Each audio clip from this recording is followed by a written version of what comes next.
मस्जिद में जाके नमाज पढ़ो, हो दिल में शराब पियो। मस्जिद में जाके नमाज पढ़ो, हो दिल में शराब पियो। ताकि रहमान राज़ी रहे और शैतान की नाराज़ हो।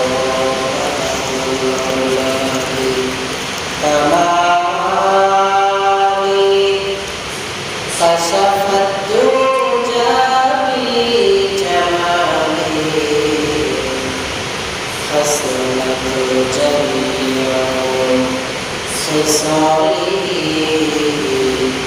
صلوا عليه وآله بلغ العلا بكماله كشف الدجى بجماله حسنت جميع خصاله صلوا عليه وآله لا إله إلا الله لا إله إلا الله সবাই সবার করে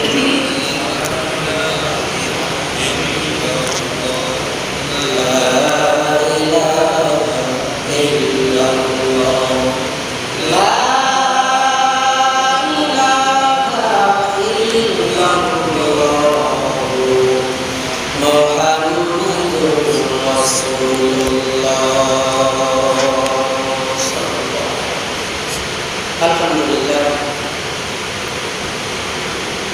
সৃষ্টির মহান স্রষ্টা দয়াময় আল্লাহ পাকের দরবারে লাখো কোটি শুকর ও সুজুদ মহান আমাদেরকে দুনিয়ার সমস্ত ঝামেলা থেকে ফারিগ করে আল্লাহ পাকের দুটি কদমে সিজদা দিয়ে ধন্য হওয়ার লক্ষ্যে আল্লাহ পাকের মসজিদে জুমার নামাজ আদায়ের লক্ষ্যে আমাদেরকে মসজিদমুখী হওয়ার তৌফিক দান করেছেন। এজন্য সকলেই নিয়ামতের শুকর আদায়ার্থে মুসলমান হিসেবে ঈমানের আওয়াজ উঁচু করে আওয়াজে উঁচু কণ্ঠে কালিমাতুশ শুকর আদায় করে সকলে জবান করে বলি আলহামদুলিল্লাহ।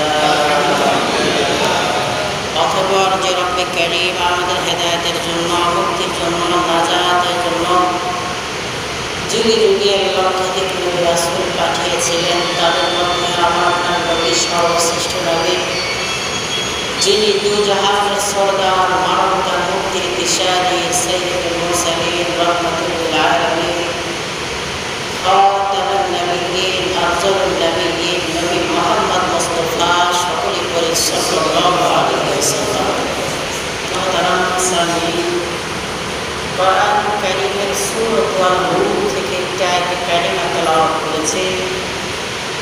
নবীজি সাল্লাল্লাহু আলাইহি ওয়াসাল্লামের অসংখ্য অগণিত অগণানি হাদিসের ভান্ডারের মধ্য থেকে একটি হাদিস অংশ তেলাওয়াত করেছে। হাদিস ও কোরআন কারীমের আয়াতকে সামনে রেখে সময়ের সংক্ষিপ্ত পরিসরে আলোচনার ধারাবাহিকতায় আলোচনা করার চেষ্টা করা হবে ইনশাআল্লাহ। আমরা এমন একটি মাসের শেষ প্রান্তে এসে দাঁড়িয়েছি যে মাস আরবি 12 মাসের মধ্যে প্রথম মাস, আর এই প্রথম মাসের নাম হলো মাহে, জোরে বলেন মাহে, সবাই মুখ খুলতে হবে। এই মাসের নাম কি? মাহে। জোরে বললাম, অনেকবার বলছি, গত সপ্তাহেও বলছি, তার আগের সপ্তাহেও বলছি, তার আগের সপ্তাহেও বলছি, মোটামুটি 4 সপ্তাহ হলো এই মাসের নামই বলা হচ্ছে। তো আমরা সকলেই বলবো এই মাসের নাম হলো মাহে মুহররম। আরো জোরে বলি মাহে মুহররম, মনে থাকে না আমাদের? মাহে মুহররম মাস সমূহের মধ্যে অন্যতম মাস সমূহের মধ্যে মুহররম মাস অন্যতম একটি মাস, যে মাসগুলোর মধ্যে আল্লাহ পাক বলেছেন আশহুরুল হুরুম, 4টি মাস হলো হুরমতের মাস, 4টি মাস হলো সম্মানিত মাস, যে মাসের মধ্যে মুহররম মাস একটি গুরুত্বপূর্ণ একটি মাস। যে মাসে বলা হয়েছিল আল্লাহ তাআলা দুনিয়া সৃষ্টি করেছেন, আবার এই মাসে কিয়ামত সংঘটিত হয়ে যাবে। এই মাসের বড় বড় অনেক ঘটনার মধ্যে আল্লাহ রাব্বুল আলামিন তৃতীয়তম যে ঘটনা মুহাদ্দিসিনে কেরাম বর্ণনা করেন, না আলোচনার ধারাবাহিকতায়, যে পয়গম্বর নূহ আলাইহিস সালাম 950 বছর তার গোত্রের মধ্যে দাওয়াত দিয়েছিলেন মানুষকে। 950 বছর তার কবিলার মধ্যে, তার এলাকার মধ্যে, তার গ্রামের মধ্যে, তার শহরের মধ্যে মানুষকে দ্বীনের দিকে ডেকেছে। বাকি 950 বছর দ্বীনের দাওয়াত দেওয়ার পরে মুসলমানের সংখ্যা ফকত 27 থেকে 29 জন। 27 থেকে কতজন? জোরে বলেন। 27 থেকে 29 জন 950 বছর দাওয়াত দেওয়ার পরে। তাহলে আমি ইমাম সাহেব যদি 6-7 বছরে সপ্তাহ অন্তরে একদিন দাওয়াত দিয়ে মানুষকে ঠিক করার কায়দা আছে আমার? কথা বলেন, ঠিক করার কায়দা আছে? এক কান্দে শুনলাম আর এক কান্দে বের করে দিলাম। আপনি ইমাম সাহেব শুনতে হবে, প্লাস আমল করতে হবে, আমলের জিন্দেগি করতে হবে, তাহলে জীবনটা নূর না আলা নূর। আর যদি সে শুনে যায় আর আগুনের মধ্যে না আসে, তাহলে শোনার কোনো দাম নেই। এজন্য শুনতে হবে কম, বলতে হবে কম, মানতে হবে বেশি, ইবাদত বন্দেগী করতে হবে বেশি। তো যাই হোক, পয়গম্বর নূহ আলাইহিস সালাম দীর্ঘ 950 বছর দাওয়াত দেওয়ার পরে মুসলমানের সংখ্যা কোনো বর্ণনায় 27, কোনো বর্ণনায় 29। প্রত্যেকটা নবী রাসূলদের প্রাথমিক দুনিয়াতে পাঠানোর কাজ হলো জুলমতকে দূর করা। কি দূর করা? কথা বলেন, কি দূর করা? জুলমতকে দূর করা। প্রত্যেকটা নবী রাসূলকে আল্লাহ পাক পাঠিয়েছেন জুলমতকে দূর করার জন্য। অর্থাৎ মানুষের মধ্যে যে অন্ধকার আছে, মানুষ যে পথভ্রষ্ট হইতেছে, এ পথভ্রষ্ট মানুষগুলোকে ধরে ধরে জান্নাতের রাস্তায় উঠাইয়া দেওয়ার জন্য, জাহান্নামী মানুষগুলোকে জাহান্নামের রাস্তা থেকে ধরে ধরে সোজা জান্নাতের দিকে, জান্নাতের রাস্তার দিকে মুখ ফেরানোর জন্য আল্লাহ তাআলা যুগে যুগে 1,24,000 মতান্তর 2 লক্ষ পয়গম্বর আলাইহিস সালামদেরকে আল্লাহ পাক পাঠিয়েছেন। সব নবীদের একটাই কাজ। কি কাজ? মানুষকে জুলমত থেকে আলোর দিকে নিয়ে আসার জন্য। দ্বিতীয় নম্বর কাজ হলো মূর্তি সংস্কৃতিকে অপসারণ করা। তাহলে প্রত্যেকটা নবী রাসূলদেরকে আল্লাহ পাক দুনিয়াতে পাঠানোর মূল মাকসাদ হলো 2টা। অন্ধকারকে দূর করার জন্য, অন্ধকারের মধ্যে ব্যস্ত অনেক বিষয় আছে। মূর্তি সংস্কৃতিকে অপসারণ করার জন্য এর মধ্যে ব্যস্ত অনেক বিষয় চলে এসেছে। তো পয়গম্বর মূসা, পয়গম্বর নূহ নবী দাওয়াত দিলেন এত বছর।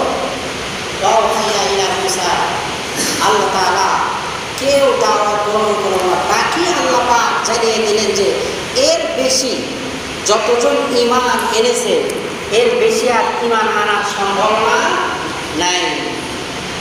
এবার পয়গম্বর নূহ আলাইহিস সালাম আল্লাহ পাকের কাছে ধ্বংস দোয়া করলেন যে আল্লাহ যতজন মুসলমান হয়েছে, যতজন ঈমান আনয়ন করেছে, এগুলো বাদে সবকে আপনি ধ্বংস করে দেন। আল্লাহ তাআলা সঙ্গে সঙ্গে দোয়া কবুল করেন। পয়গম্বর অর্থাৎ নবী রাসূলদের দোয়া আল্লাহ পাকের কাছে একেবারেই কবুল। একেবারে কি? কোন নবী রাসূলদের দোয়া আল্লাহ পাক ফেরত দেন না। যে দোয়াই করেন আল্লাহ পাক সঙ্গে সঙ্গে কবুল করে নিয়েছেন। আমার আপনার নবী জনাবে মুহাম্মদ মুস্তাফা সাল্লাল্লাহু আলাইহি ওয়াসাল্লাম আমিন ধরে বলছে আল্লাহ ওমর অথবা আবু জাহেল কাঁদলে ইসলামের ছায়াতলে কবুল করেন। আল্লাহ তাআলা সঙ্গে সঙ্গে ওমরে ফারুক ইসলামের দ্বিতীয় খলিফাকে ইসলামের জন্য কবুল করে নিয়েছেন। কত বড় সন্ত্রাসী, তার চাইতে বড় সন্ত্রাসী আর কে যে বিশ্বনবীর মাথা আনতে যায়? সর্বশ্রেষ্ঠ মানুষের মাথা আনতে যায় সর্বশ্রেষ্ঠ সন্ত্রাসী ছাড়া আর কারো পক্ষে সম্ভব নয়। কি কথা বলেন ঠিক কিনা? সর্বশ্রেষ্ঠ বড় মাথা অবশ্যই সর্বশ্রেষ্ঠ যে কুখ্যাত জালেম, যে কুখ্যাত টেন্ডারবাজ, সে তার দ্বারা এটা সম্ভব। আল্লাহ পাক দোয়া করে দিলেন ওমরের মতো একজন মানুষকে, যে ছিল অন্ধকারের মধ্যে, যে ছিল জাহান্নামের আসামি, ওমরের মতো একজন মানুষকে আল্লাহ পাক হাবিবের দোয়ার দ্বারা আল্লাহ তাআলা এমন কবুল করলেন যে আল্লাহ পাক ওই জাহান্নামের মেহমানের খাতা থেকে নাম কাটায়া জান্নাতীদের খাতায় ওমরে ফারুক রাদিয়াল্লাহু তাআলা আনহুর নাম লিপিবদ্ধ করে দিলেন, তাও আবার দ্বিতীয় নম্বরে। কত নম্বরে? নবীর বন্ধের দোয়া আল্লাহ পাক কবুল করেন। এবার আল্লাহ তাআলা পয়গম্বর নূহ আলাইহিস সালামকে অর্ডার করলেন যে নবী নূহ, আপনি একটি কিস্তি বানান, আপনি একটি নৌকা বানান, যে নৌকার মধ্যে শুধু ঈমানদারগণই প্রবেশ করবে, বাকি আর কারো প্রবেশ করার অনুমতি নাই। আল্লাহ পাকের অর্ডার পেয়ে পয়গম্বর নূহ আলাইহিস সালাম পাহাড়ের বড় বড় গাছগুলো কেটে আস্তে আস্তে নৌকা বানানো শুরু করে দিলেন। ওই যে 27 জন বা 29 জন মানুষ, তারা নৌকা বানানো হয়ে গেল, কিস্তি বানানো হয়ে গেল। সমস্ত কাফেরগুলো ঠাট্টা বিদ্রুপ করে যে নূহ এত বড় পাগল, এতদিন আমরা মনে করতাম শুধু পাগল, এখন দেখেছি একটা জাতীয় পাগল, এর চাইতে বড় পাগল আর কেউ নাই। জিন্দেগিতে আসে না আমাদের জমিনে পানি, জিন্দেগিতে আসে না আমাদের জমিনে বান, আর সেই বলে প্লাবন হবে, সেই বলে বিশাল আকারে একটা বান হবে, আর সেই বানে এই নূহ নবীর কিস্তি ভাসিয়ে থাকবে, আর আমরা সবাই মৃত্যুবরণ করব। সবাই মানে একে অপরে ঠাট্টা বিদ্রুপ করত আর হাসি ঠাট্টা করত। আল্লাহ তাআলা পয়গম্বর নূহ আলাইহিস সালামকে জানিয়ে দিলেন যে তারা ঠাট্টা বিদ্রুপ করুক, কিন্তু আমি আল্লাহ তাআলা ধরা বড় ধরা, আমি রব যখন তাদেরকে ধরবো তাদেরকে আর চুল পরিমাণ কোনো ছাড় দেওয়া হবে না। রব জানিয়ে দিলেন কোরআনুল কারীমের মধ্যে, আমি আল্লাহ তাআলা তাদেরকে প্লাবনের পানিতে চুবড়ায়া চুবড়ায়া চুবড়ায়া চুবড়ায়া। একটা পর্যায়ে পয়গম্বর নূহ আলাইহিস সালামের কিস্তির মধ্যে সমস্ত কাফেরগুলো জরুরত সারা শুরু করছে, একের পর এক, মানে সবাই একটু দলমল ধরেই যায়।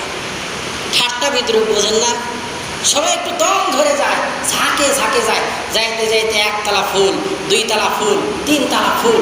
পয়গম্বর নূহ নবীর কিস্তিটা ছিল 120 হাত লম্বা, আর এই কিস্তির তলি থেকে উপর পর্যন্ত 60 হাত উঁচা, নিচে থেকে 60 হাত উঁচা ওই কিস্তি, আর 120 হাত হলো লম্বা। সমস্ত কিস্তিটা পুরো কাফেরগুলো সব এখানে ভরায় ফেলছে। শেষে মেশে একজন মহিলা, খুব বৃদ্ধ, 170 বছর বয়স, হাদিসের মধ্যে আসছে ওই মহিলার 100টি সন্তান। ছোট সন্তানকে বলছে যে আমার একটু মনে চাই রে, ওই মুসা নবী বলে একটা কি ভাই নূহ নবী বলে একটা কিস্তি বানাইছে, সেখানে গিয়ে আমার একটু জরুরত ছাড়তে মনে চায়। কত সুন্দর আশা। এবার জরুরত ছাড়া মনে গেছে, যাওয়ার পরে সন্তানকে দেখে মহিলারা জরুরত আসে না। একটা পর্যায়ে বলে, সন্তান আমার হাত ছেড়ে দিয়ে তুই নিচে যাবে, 60 হাত উপরে তার থাকার দরকার নাই। কারণ সন্তানের চেহারা দেখে আর শয়তান মানে শরমে তার জরুরত হয় না, সে যে হাজত ছাড়বে, হাজত আসে না। এবার সন্তানকে বললো যে মই থেকে আস্তে আস্তে নিচে নেমে যাও। নিচে নেমে যাওয়ার সঙ্গে সঙ্গে বুড়ি মানুষ তো কোনো রকম জরুরত সারতে সে দেয় ডাস, কিস্তির মধ্যে ডুবে গেছে। সঙ্গে সঙ্গে সন্তান চিৎকার করছে, আহারে আমার মা বুঝি আজকে এই নূহ নবী কিস্তির ভিতরে ডুবে ডুবে দেখা। মা সন্তানকে দেখে শরমে জরুরত হাজত পূরণ করবে, এটা আসে না। আর আজকের যুগের মেয়েরা এমন বেহায়া, এমন বেলাজা, এমন বেসরম যে একজন হাত ধরে পালায় চলে যায়, একটু চিন্তাও করে না যে আমার সন্তানের কি হবে, আমার মেয়ের কি হবে, আমার ছেলের কি হবে। কথা বলেন ঠিক কিনা? এমন বেহায়া বেলাজা মেয়েকে আপনাদের এলাকায় নেয়। কথা বলেন আছে না নাই? এই মিশে এক কথা বলেন, অন্য এলাকায় আছে, এলাকায় নাই। কথা বলেন ঠিক কিনা? এই ঠিক না কাছে যাক, আলহামদুলিল্লাহ বলেন। এবার পয়গম্বর নূহ আলাইহিস সালাম, আল্লাহ পাক বললেন যে নূহ আপনার চিন্তা করার কোনো কারণ নেই, কি করি আপনি একটাবার তাকিয়ে তাকিয়ে দেখেন। পড়ছে বুড়ি মানুষ, সন্তানগুলো উঠে দেখে কেটে আমার মা না একেবারে 20 বছর যুবতী। এরপরে একের পরে এক আসা শুরু করছে, সব বৃদ্ধা মানুষ ওই নৌকার মধ্যে কিস্তির মধ্যে ডুব দেয় তো যুবতী হয়ে যায়, বুড়া মানুষ ডুব দেয় তো চেংড়া হয়ে যায়, কালো মানুষ ডুব দেয় তো ফর্সা হয়ে যায়, কানা মানুষ ডুব দেয় তো চোখ ভালো হয়ে যায়। এলাকার মধ্যে একটা পর্যায়ে কুষ্ঠরোগ দিয়ে পুরো এলাকা সয়লাভ হয়ে গেল। যেই ওই মল শরীরে মাখায় তারই ভালো হয়ে যায়। একটা পর্যায়ে আল্লাহ তাআলা পয়গম্বর নূহ নবীকে বলছে, খালি তাকিয়ে তাকিয়ে দেখো আমি রব কি করি, যারা মাখাইছে তারাই থবে, তুমি শুধু তাকিয়ে তাকিয়ে দেখবে। পয়গম্বর নূহ আলাইহিস সালাম একটা পর্যায়ে সব বালতি নিয়ে যার যা আছে নিয়ে আলকাতরা, মানে ফিরি পেলে মানুষ আলকাতরাও খায়, একেবারে যার যার যা আছে সব বালতি থালা বাসন সব ভরায় ভরায় নিয়ে যাওয়া শুরু করছে। একটা পর্যায়ে দূর থেকে মানুষ আসতে আর কিছুই নেই, সব পান সবটা সব ফোটা একবারে। পয়গম্বর নূহকে বলে আপনি কোন অনুমতি দেন, আমরা একটু ধুইয়া মুছে নিয়ে দেয়, কারণ আমাদের দরকার, কারণ যে রকম মহামারী শুরু হয়েছে না জানি কবে আমরা মরে যাই, শরীরের অবস্থা একেবারেই খারাপ, ধোয়া শুরু হয়েছে একেবারে 7 দিন লাগাতার, ধুলে কি আর ময়লা থাকার সম্ভাবনা আছে? কথা বলেন আছে? আল্লাহ পাকের কি লীলা খেলা। একটা ব্যাপার আল্লাহ তাআলা জানিয়ে দিলেন, নূহ আপনি এবার নৌকার উপরে আরোহণ করেন, সমস্ত কাফিরদেরকে আমি আল্লাহ তাআলা ডুবিয়ে মারবো, চুবড়ায় আমার। পয়গম্বর নূহ আলাইহিস সালাম 40 জরা মানুষ আর প্রত্যেকটা প্রাণীকে নূহ নবীর কিস্তিতে উঠাইলেন। 40 জনা মানুষ 3 তালাতে রাখলেন মহিলাদেরকে। কয় তালাতে? কথা বলেন কয় তালাতে? আর দ্বিতীয় তালাতে রাখলেন ছেলেদেরকে, আর তৃতীয় তালাতে রাখলেন সমস্ত পশু পাখিদেরকে। প্রশ্ন আসতে পারে, তাহলে বাঘ কি ছাগল খায় না? শিয়াল কি মুরগি হাঁস খায় না? এমন ভয়াবহতা শুরু হয়েছে, মুরগি হাঁস খাবে। গত 2-3 দিন আগে দেখেন নাই গোপালগঞ্জে কি পেট্রোলের ছোটে গাছে উঠে বসে আছে।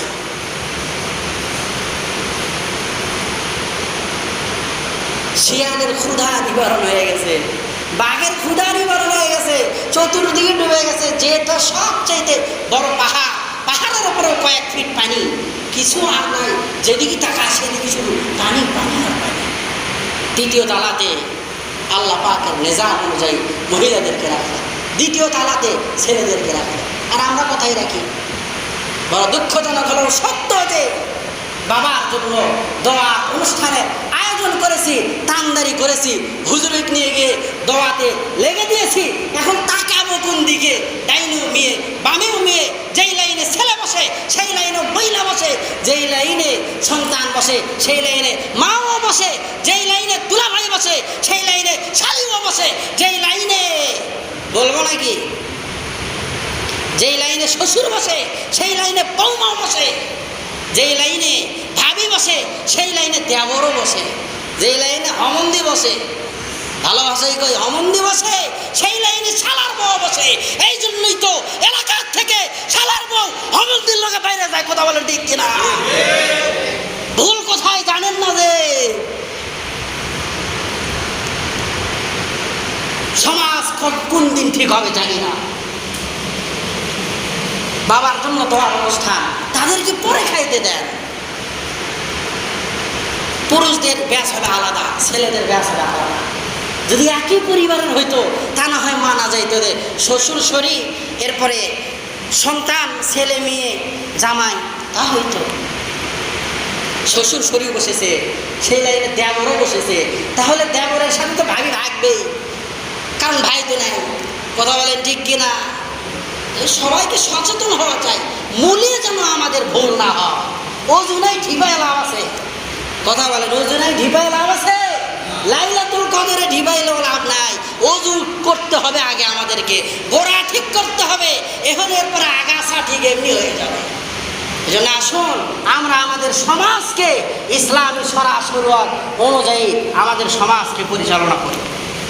সব সমস্যার সমাধান দিতে পারে, জোরে বলেন, দিতে পারে আল কোরআন। সব সমস্যার সমাধান দিতে পারে আল কোরআন। কোরআন অনুযায়ী জিন্দেগি যাপন করতে হবে, কোরআনী হুকুমত সংসদ থেকে আমাদেরকে কায়েম করতে হবে। এজন্য আগামীকাল আমাদের বাংলাদেশের সর্ববৃহৎ ইসলামী দলের পক্ষ থেকে সোহরাওয়ার্দী উদ্যানে বিশাল গণসমাবেশ হবে। আমরা সকলেই যাওয়ার চেষ্টা করবো তো ইনশাআল্লাহ। আল্লাহ তাআলা আমাদেরকে কবুল করুন, সকলেই বলে আমিন।